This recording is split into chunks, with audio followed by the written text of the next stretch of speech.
Hi, I'm Kendra Corman. If you're a coach, consultant, or marketer, you know marketing is far from a perfect science. And that's why this show is called Imperfect Marketing.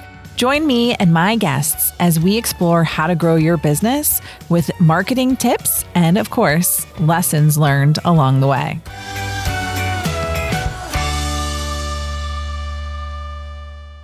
Hello, and welcome back to another episode of Imperfect Marketing. I'm your host, Kendra Corman, and today I am really excited to be talking about the world of AI and how humanization and us as humans and these soft skills, right, that we used to downplay all the time, I think, is really what's making a difference now. And I'm super excited to be joined by Scott Abbott today as we talk a little bit more about that. So welcome, Scott. Thanks so much for joining me. Hello, Kendra. Thanks for having me on your show today. I appreciate it. So before we started recording, I just asked him a ton of questions just simply because he has such an interesting background.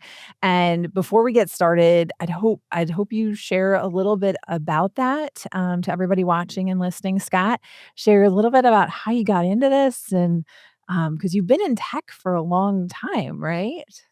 Yeah, almost 40 years, maybe even more now. I stopped keeping score a little while ago. AI does all that data analytics for me, right? So yeah, I've been in tech for about 40 years. Was blessed to have been born here in the Midwest, actually just a little north of where I live in Fort Wayne. And then my dad, though, had a job that took us overseas, grew up mostly in London and Paris, Madrid, came back after graduating high school from Spain and finished off at DePaul in Chicago. And I was asked to join a tech firm. I thought I was going to become a broadcaster and a news reporter and kind of this blend of Mike Royko meets Walter Cronkite kind of a vibe back in the day. But I got offered to come into a tech firm, and that's where it started. And so I started in systems and technology and business development. As I shared you before we got on mic, I was at the forefront of the internet. As the joke goes, after Al Gore invented it, me and my buddies at IBM created this thing that's now basically, it's the backbone of everything, e-commerce, e-business, the internet. Then I was also there through the next evolution, the big one, which was mobile technology coming into the workforce in the world, and then social coming into the workforce. And now I've got this thing called AI that's happening. And so my passion today is fusing systems and humans and leadership. And we've got what we call the Boss Up Coaching Solution Academy, which is a company I started a few years ago after I sold my last company that I started. And we've got about 75 coaches around the country, and we help them and their clients implement and benefit from a tailored business operating system that incorporates the practical use of AI, good coaching, what we call the essential concepts, tools, and disciplines to build, run, and scale a great company. So I'm blessed and privileged to be in a place that I get to scratch all these itches around leadership and being good humans and systems and technology. So it's a good time. Thank you, Kendra. That's awesome. Thank you. It's just such an interesting evolution and all the different things that you've seen and done. I mean, I still remember when we didn't have PCs at our desks.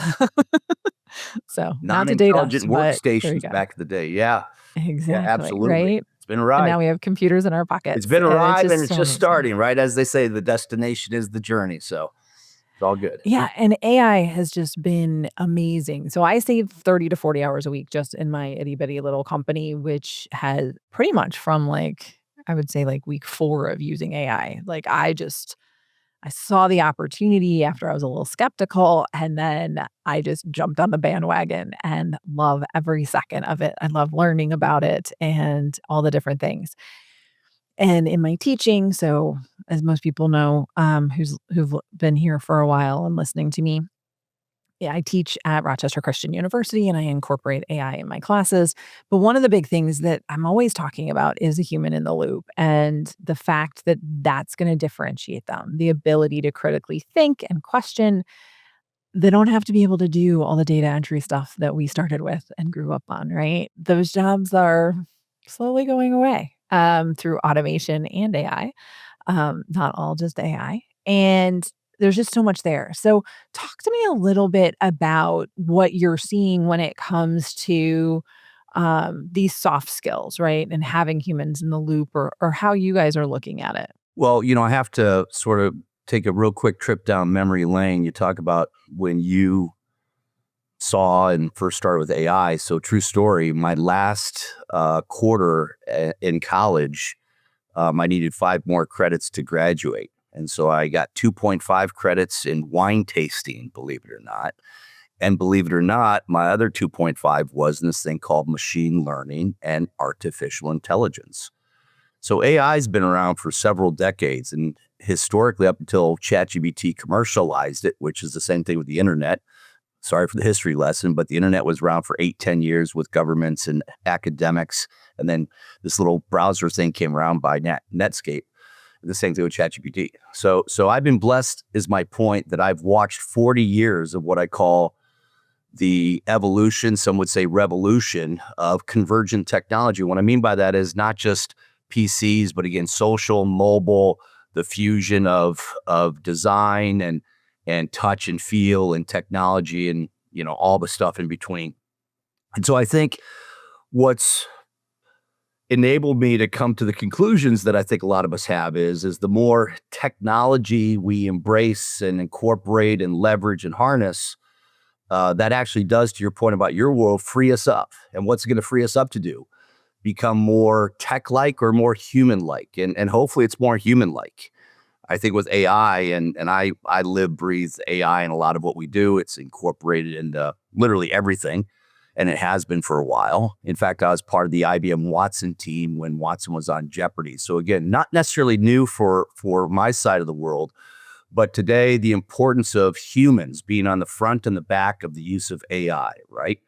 And again, most of us, including me, who's been in tech and had my own tech firms, I'm not that kind of tech guy that's worried about agents and building the actual technology. I'm a user and I'm a plier and I'm an activist. So the rule of thumb is make sure that us humans are on the front and the back.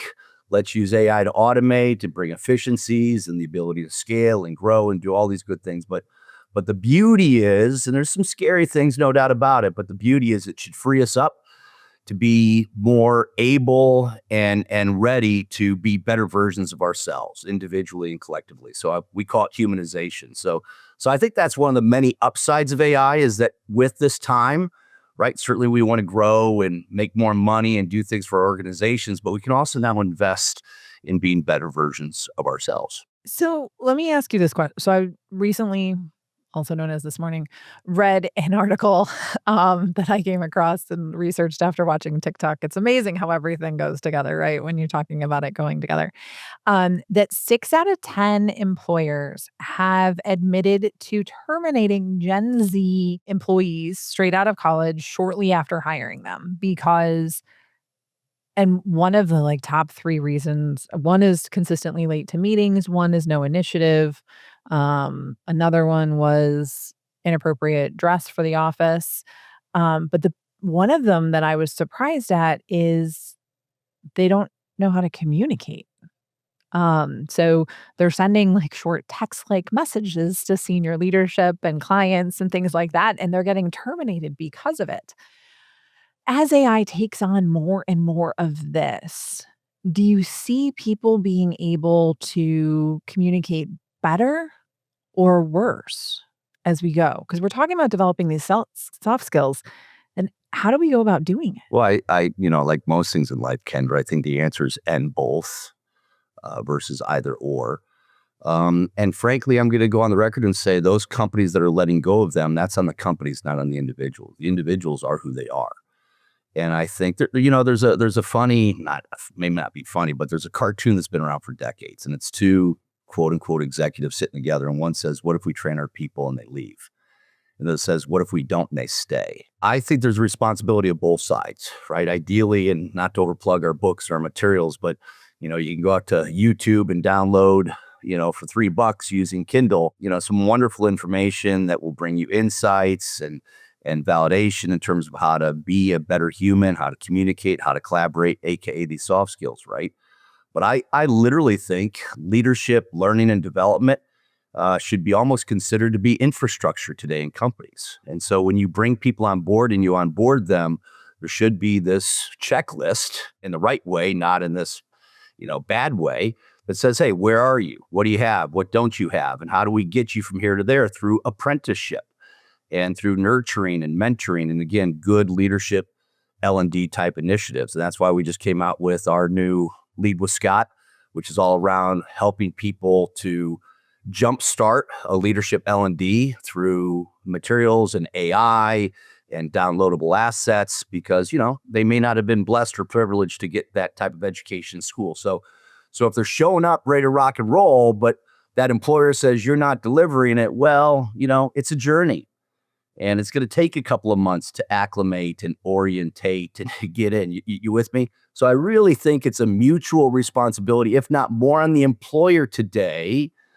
When you talk about Gen Zs, and actually, in my personal opinion, it's the darn millennials that screwed everything us.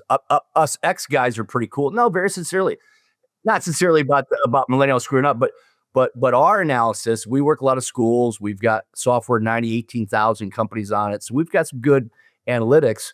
But I think Gen Z, and I think I'm just going to say it, a lot of millennials don't get it. They do want structure. They do want roles, accountabilities, responsibilities. They might want a little bit of, can I not work all 5 days at the office? And can I get a strawberry frappuccino when I should just get regular black coffee? I get it. But I think there's this duality of investment. It starts with schools, the communities, the homes, but certainly on employers now, Kendra, it's a non-negotiable. You've got to make sure people are brought up to speed. And that's why we our whole world's around business operating systems and helping people do that. So what do you think? I mean, you're in this world today and your students, when you see them leaving the classroom and going off into the real world, right? Would you rather take somebody who's 65% there and then invest in them to get them to that next 15% that the company wants? Or are you just going to give up on them and say, we thought you were at 72%, not 65, so we're going to bail on you and let you go? That doesn't sound very reasonable, does it? No, definitely not. And my students are analyzing that right now at the time of recording. That's one of their assignments, is to look at this and to say, how would you do it differently? Like, what conversation, if you didn't want to fire them, what would you do? Like, how would you do this better? And how would you fix it for longer term?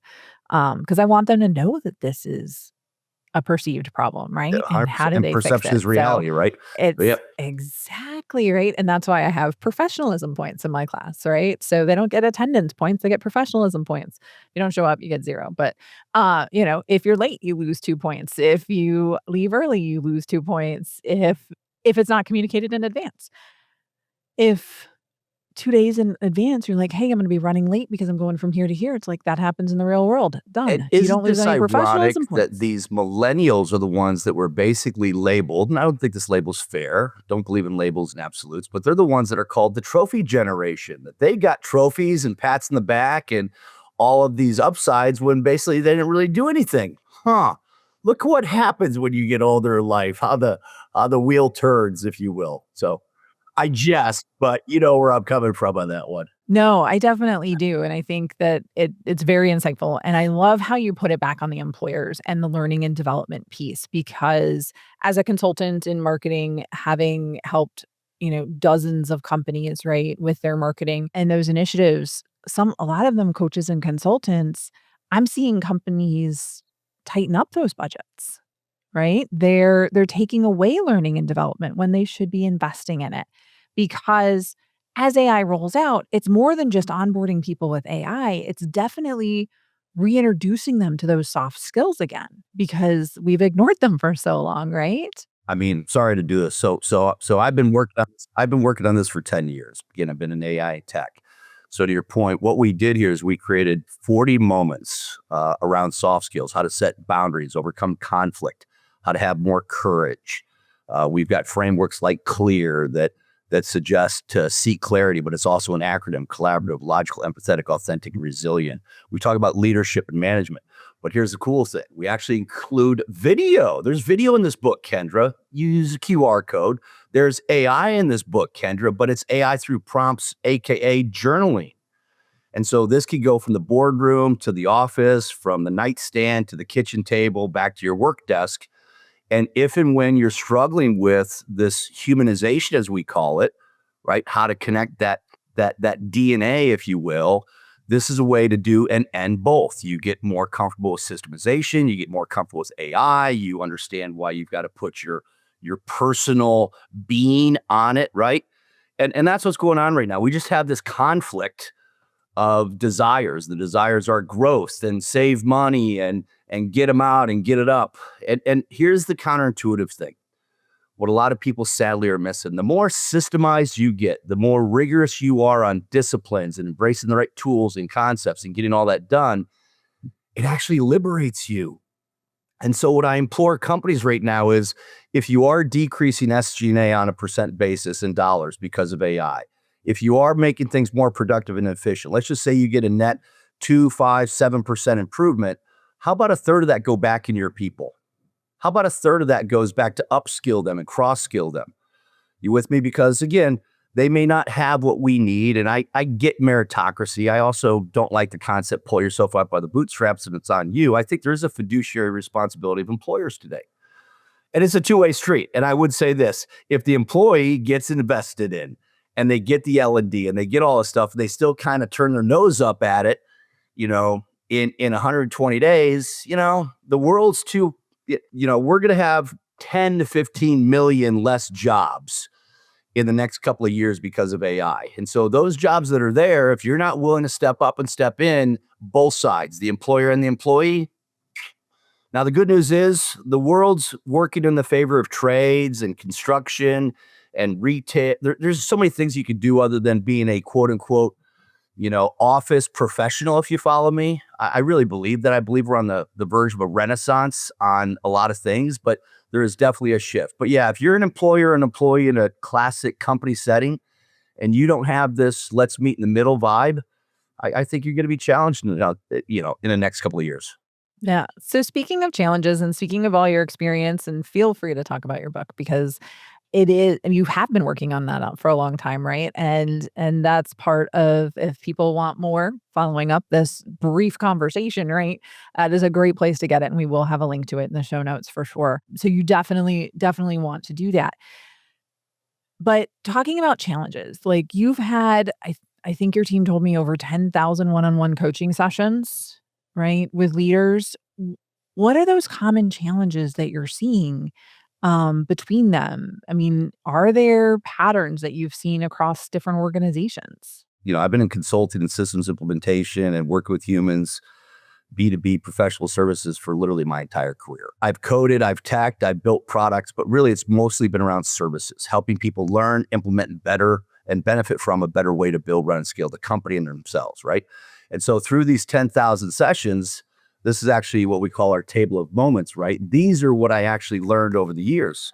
We've got the main book, which is around the engineering, the mechanics, the strategy, the frameworks, the blueprint. That's what it is to build, run, and scale.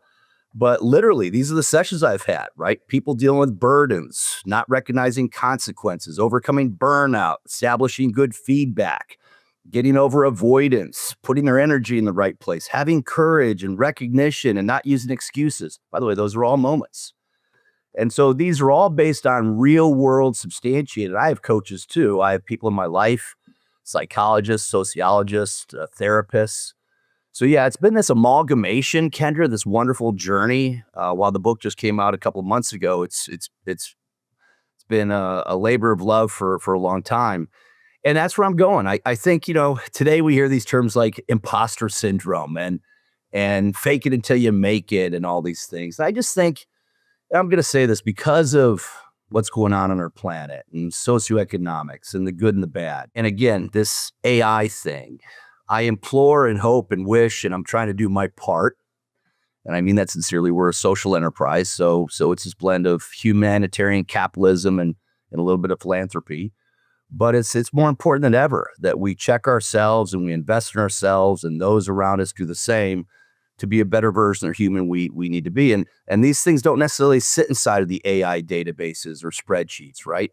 Feelings, vibes. Now, on the other hand, I'd also tell you that over the last few years, we kind of started getting manipulated, if not patronized and pandered by being overly sensitive or insensitive. So there's always this line, right? I don't believe in work-life balance. I think that's silly, but I believe in harmony. So we have to find this harmony between it is a job and I have to work and I get a paycheck, so we have a deal. But the employer has to say, hey, you're Kendra, and this isn't necessarily your life. So we have to respect those boundaries, but we also have to respect that we do have jobs and work in companies to build, run, and scale. I love that. I love that, and I like harmony because I am not a fan of work-life balance. It does not exist, and I don't Imagine think it trying to ever stand on a will. ball all day long and keep your balance. It's just hard. Yeah, right? I know that I've gotten to calling it work-life integration. Um, Now granted, a lot of my life is work because I love what I do, but that's okay. To each their own, right? I think that this is amazing, right? I love the fact that you have philanthropy at a core of what you're doing. I love the idea behind the boss up moments, right? I love the idea of systematizing to really free yourself because I struggle with building flowcharts and systems sometimes, right? I've gotten a lot better the last couple of years, and you're 100% right.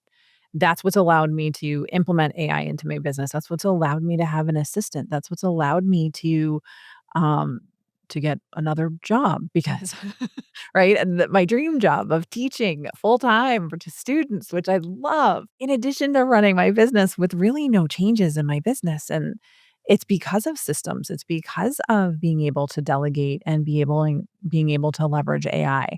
All of that has allowed me to create this life that I have. And I think that people really need to embrace that for sure. And by the way, that's not necessarily just a modern AI thing. Back to systems. Isidore Sharp, the founder of Four Seasons.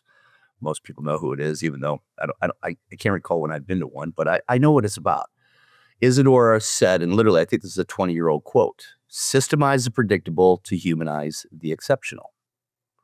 Pre-AI, by the way. And Jim Collins, the famed author of Good to Great, Built to Last, and so many other wonderful books, says the magic happens when the spirit of entrepreneurship meets a culture of discipline. So these truths have been around: TQM, quality, all these systemization. I mean, you're in the town of the state of automobiles and cars and Ford and manufacturing and production, right? Now you add AI into the mix. There's no excuse. If you now have this ability, I love what you just said, Kendra. You are an example and you exemplify what you can do with AI positively. Are there negatives? Are there concerns? Are there scary things potentially down the road? And currently, you bet. Like anything good, there's always the not so good. But your story and your lived experience and your agency and how you're doing it right now is it. Both individually as solopreneurs, small companies, but in the big ones as well. There's no denying, is there? Right? Unless you're being mischievous, which I don't think you are. So again, I would just say you have this fusion of good systems and protocol and all these things that kind of get a bad rap. It's corporate jargon. Yeah, I know why you feel that way, but in reality, you know, systems thinking is effective. Then you throw AI in. And now I go back to, why shouldn't you then reinvest heart and soul and the human, if you will, and get that to the next level of goodness, right? That's how, in my opinion, we counteract the concerns about over automation and AI being front and center. We you know how we counteract it? With us humans. Right? I think that there's just so much there and so much that you have to share. We'll definitely have a link to your resources and your website in the show notes, so be sure to check that out for sure. Before I let you go though, I do have to ask you the question that I ask all my guests, and that is that this show is called Imperfect Marketing because marketing is anything but a perfect science. What has been your biggest marketing lesson learned along the way? Well, we're all imperfect, right? And unfortunately, even back to systems, they're flawed.